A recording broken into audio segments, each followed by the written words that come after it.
Today we'll talk about the cascading style sheets and how to access them via the JavaScript. So last time we have talked about the cascading style sheet. We have seen that it's a special piece of code that allows us to define styles for our web page within HTML, and it will cascade from the in between nesting sections of code or tags into the HTML.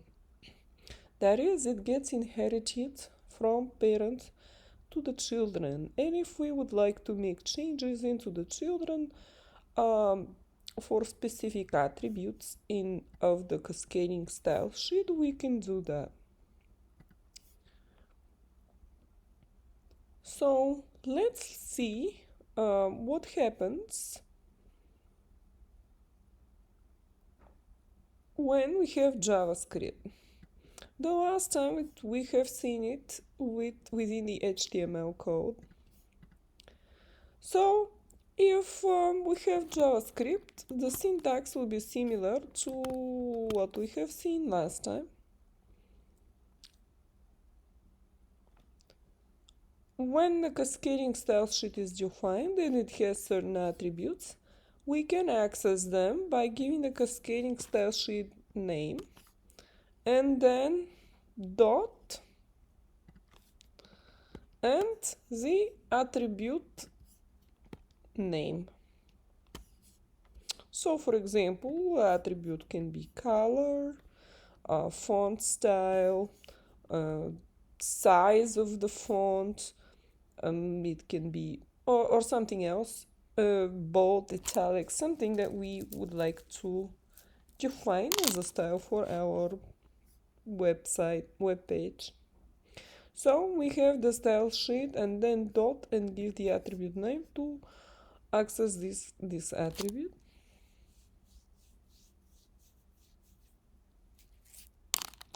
It's what we have seen last time. And now with the JavaScript, we would have a little slightly different situation. We will have the cascading style sheet name dot style.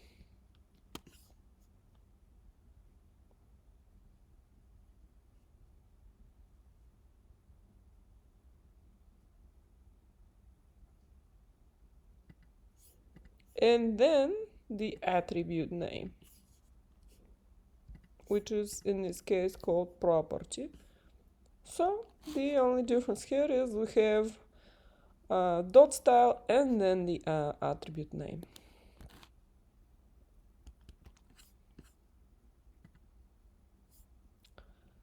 So the property names in the JavaScript would replace hyphens with capital letters.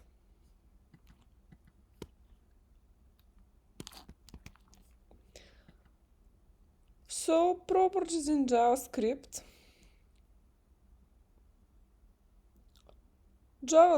just like Java, the coding syntax, the way we would like to name the variables is by having each new word start with a capital letter. That's what we do in Java and JavaScript. So for example, font, size, and then the S will be capitalized here. Background, color, the C would be capitalized. That's for the next word that's starting. And let's say text decoration.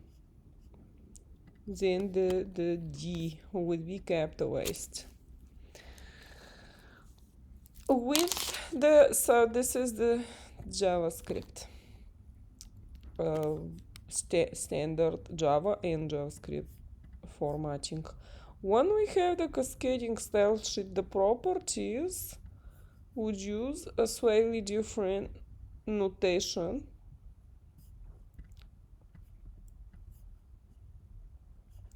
instead of having the second letter, second word, first letter be capitalized, we would use hyphen.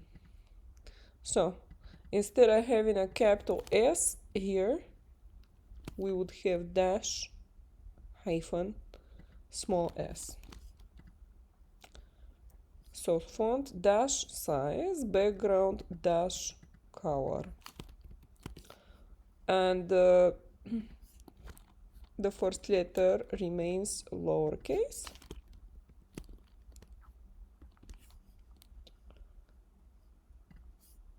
Text dash decoration.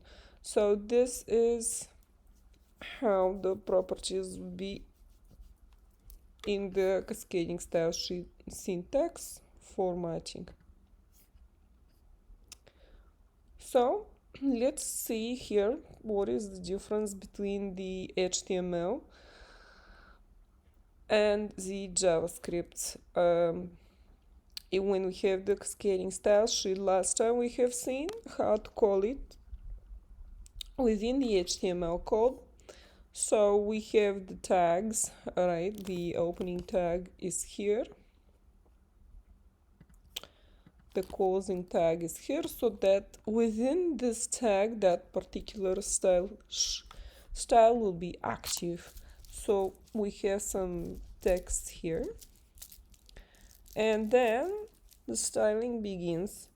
Input type button, value click. So we have a button here. We should be able to click this button. And then what happens, and then we have to tell what happens once we click the button. So there is on click, which we have to define the event or the action that we would like to take when we click this button. In this situation, we are calling some function that's called show font size.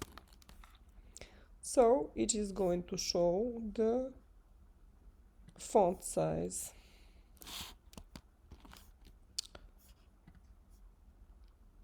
Let's see, and then the closing tag comes. So this is HTML. Let's see in the JavaScript. In the JavaScript, we had this function here defined.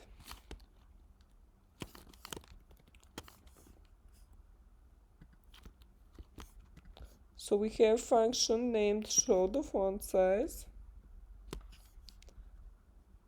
And let's see what the function is doing. It is declaring the variable named font size. We will go to the documents.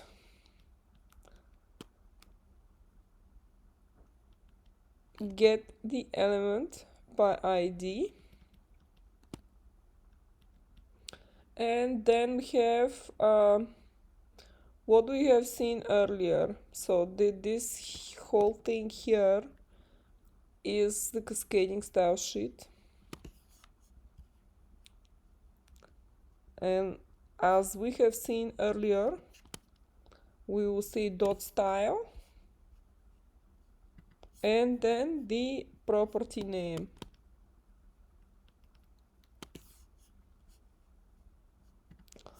So we have seen that here document get element by ID, and then we say dot style and the property name.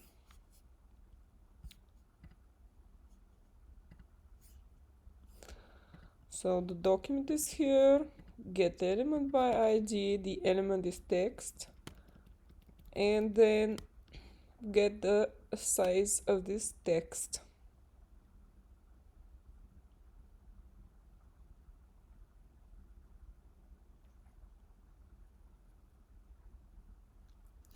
So this particular script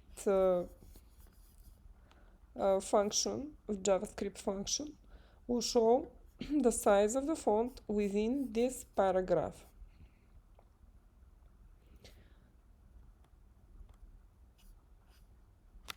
So we have an HTML file. There is a paragraph in it. It's got some text. There's some text here. And there is a button. We are able to click this button and we can define what happens when we click the button. On click, call the function show font size, and then the show font size function is this right here in JavaScript.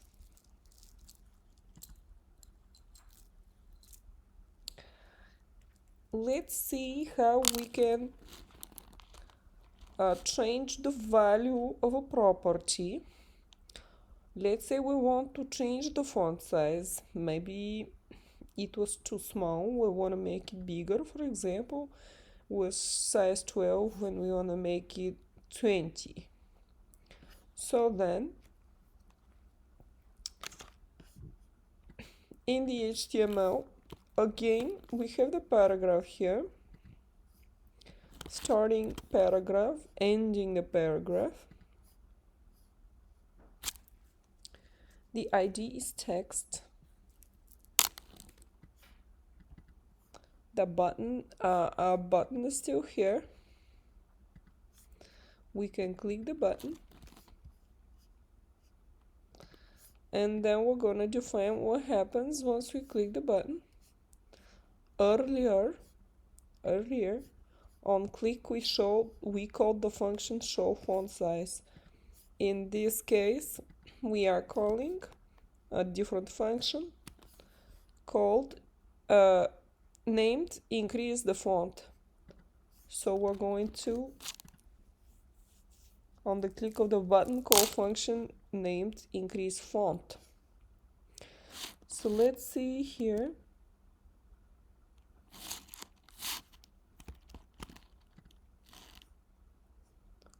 The definition of this function in JavaScript.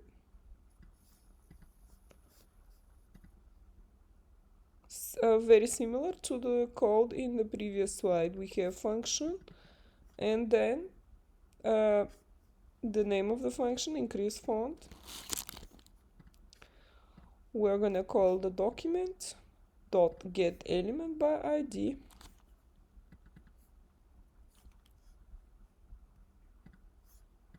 In this case, the element is text, and then we say dot style and the property name.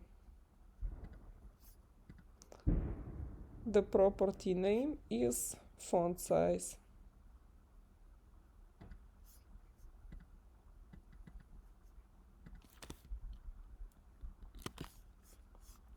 And we can actually change the size of the font by just saying make it equal to 20. So it is an assignment operator. It assigns 20 points to this font. So this will change the font of the paragraph to size 20 font.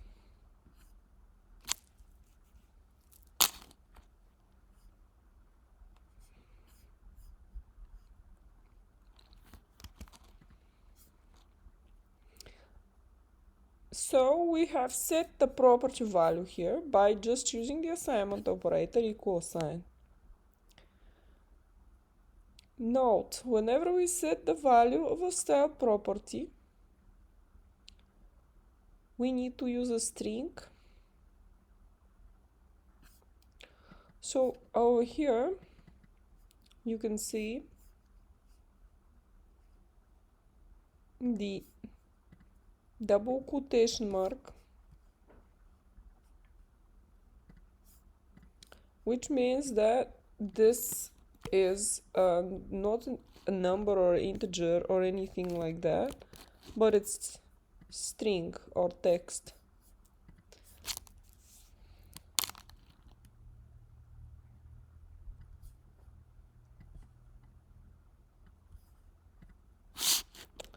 So the double quotation marks need to be here in order to change in JavaScript, to change the cascading style sheet property value.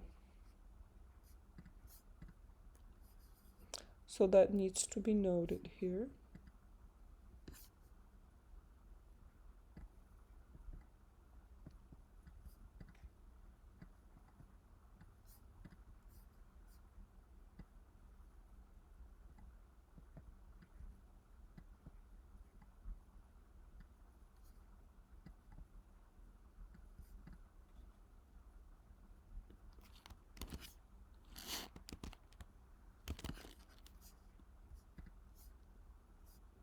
Let's see how we can change. So we have changed the font size.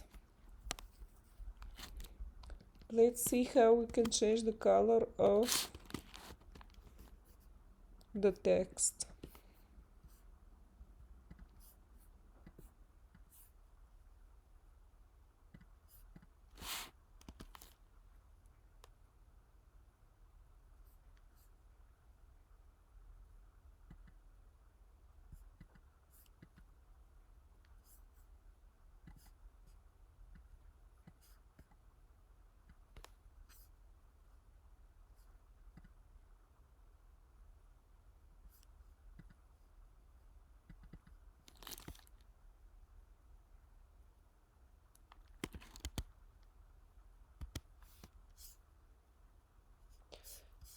Just give me just a second here.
So we can say, for example, color blue.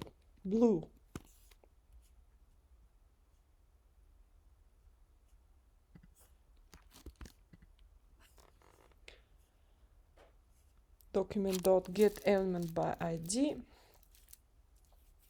text.style.color, and then give the color that you want. Again, it needs to be enclosed in these quotation marks here, because we have to give a value as a string. Okay, so let's look at timers.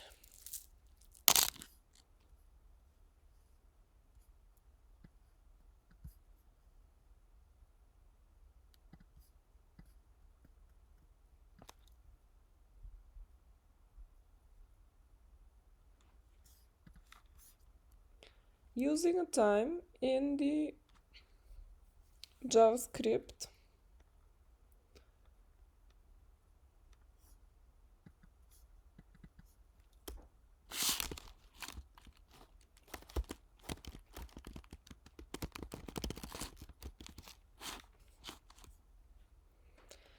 There are certain tasks that need to be repeated every time period, every set time period.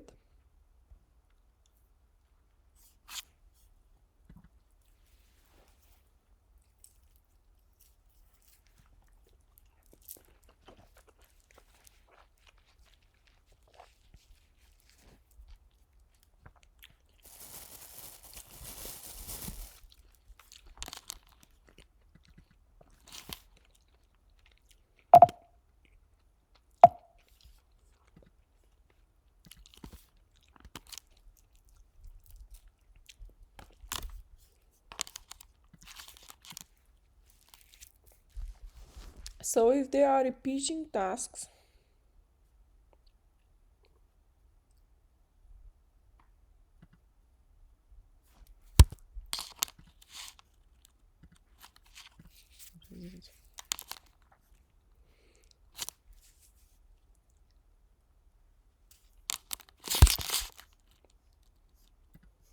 we can use the timer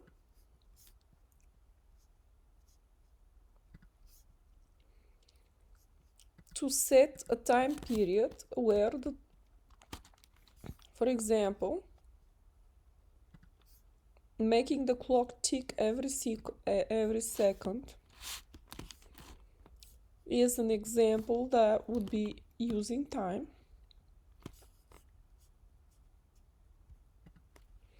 So if there are tasks that need to be repeated every set time period, in this case, the time period is every second, and the repeating task is that the clock keeps ticking. So if we have something like that, we can use these timers.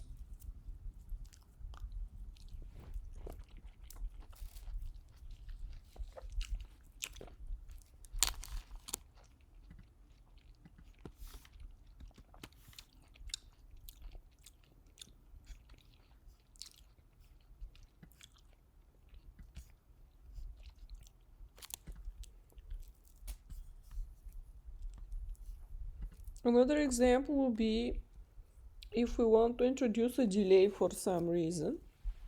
So let's say we had this button earlier. We can click the button and it will change the font size, or will change the color.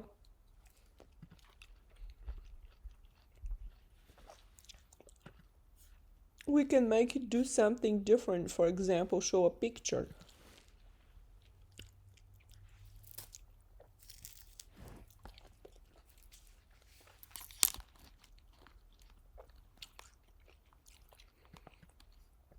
And then we will want to, we click the button, show the picture, and let's say we want to picture to show up for a few seconds and then have it disappear after 5 seconds.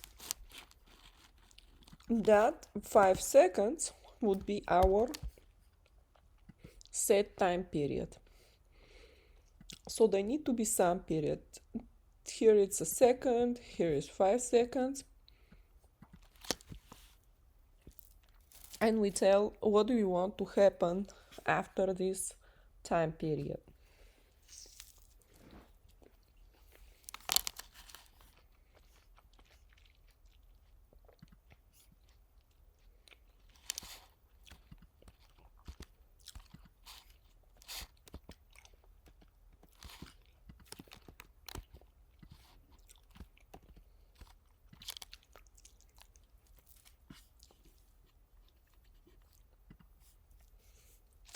There are some certain built-in functions that we can use in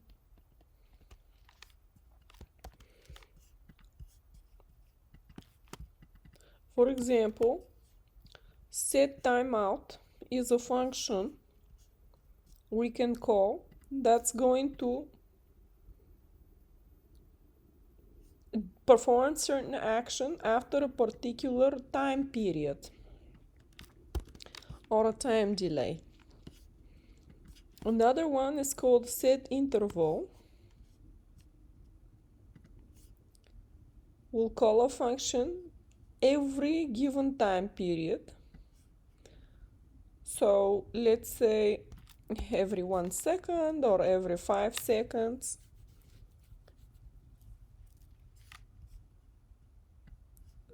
We can stop the timer if we're done with the timer, we no longer want to use it or want to change it by calling the clear timeout function.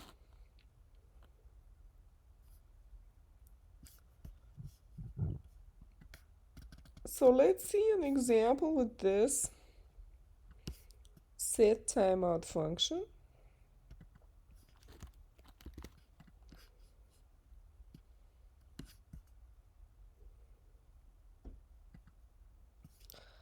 So we mentioned that this set timeout function is going to call a function, or it will do something after a particular time delay.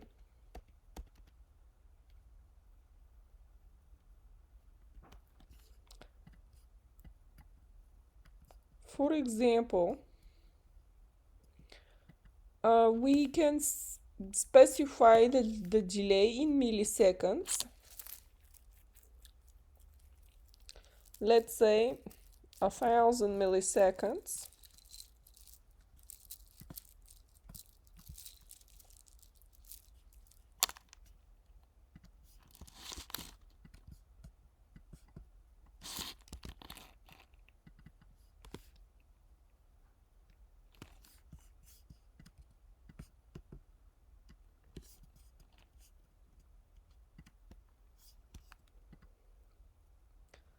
So we will define the function called start timer, and then we will call the set timeout that we just described. Give it a timer in milliseconds, 1,000 milliseconds, and then tell what we want it to do. After 1,000 milliseconds, you're going to display an alert box.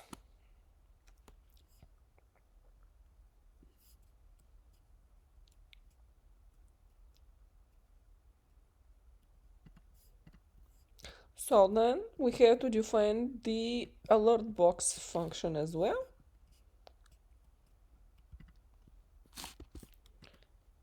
What do we want in this alert box? We can type hello world or something else that we would like to have in the alert box. So here we're calling one function that calls another function within a particular time delay, and the time delay is defined in milliseconds. So the function start timer calls the set timeout, which will occur after 1,000 milliseconds, and what it's going to do is call a second function.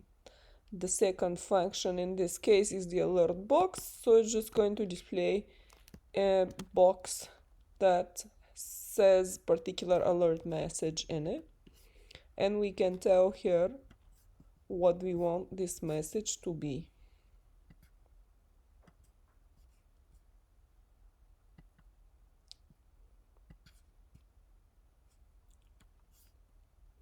The function parameters should be the name of the function that we want to call.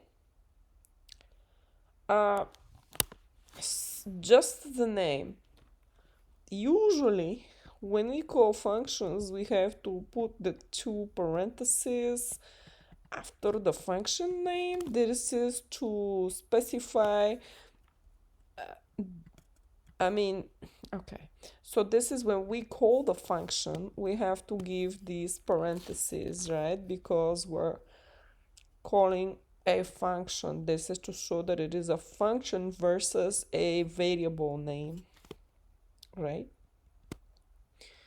In this case, though, the function is a parameter, So that's why the two parentheses are not here.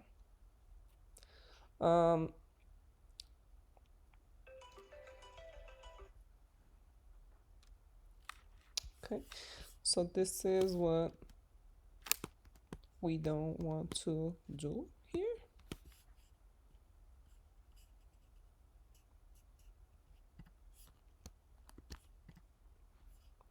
The correct syntax is the one that's on the top.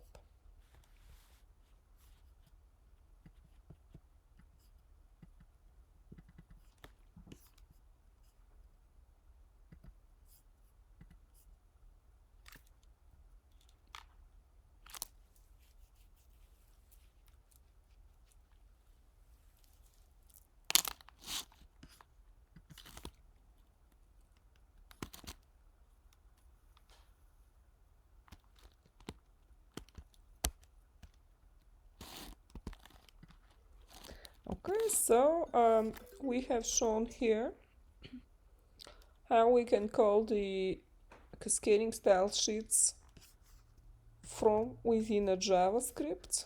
And to do that, we have seen that we call document.getElement and then give the element name. After that, say .style and the property name. We have also seen that we can set the property to particular value, for example, font size 20 or color blue. And then we can also use timers to make things happen every few seconds or every particular time period, or we can make things to be delayed, let's say call some function or take some action within 1000 milliseconds from now. Okay, so that is all that we have today for the cascading style sheets, calling the cascading style sheets through JavaScript and changing certain properties on the cascading style sheets.